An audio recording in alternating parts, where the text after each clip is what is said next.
Welcome to the Genius Factory. Enjoy the video. In this video, I will explain how to make tea powder from tea leaves.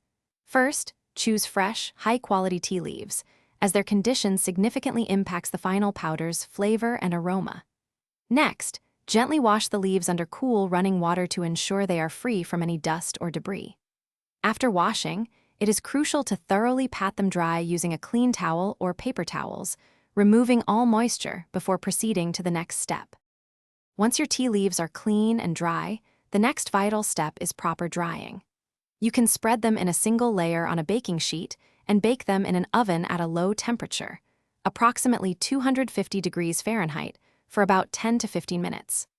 Alternatively, for a more traditional approach, air dry the leaves in a well-ventilated room for several days until they become completely brittle and easily crumble.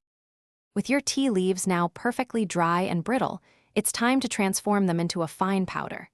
You can use a dedicated spice grinder, a clean coffee grinder, or even a traditional mortar and pestle. It's best to grind the leaves in small batches to ensure an even consistency. Continue grinding until you achieve a very fine, smooth powder, similar to matcha, which is ideal for various uses. After grinding, you might want to sift your tea powder through a fine mesh sieve to remove any larger, unground pieces, ensuring a uniform texture. For storage, transfer your freshly made tea powder into an airtight container. This helps preserve its delicate flavor and aroma. Store the container in a cool, dark place, away from direct sunlight and moisture, where it can maintain its quality for several weeks. Thanks for watching. If you found this helpful, don't forget to like and subscribe.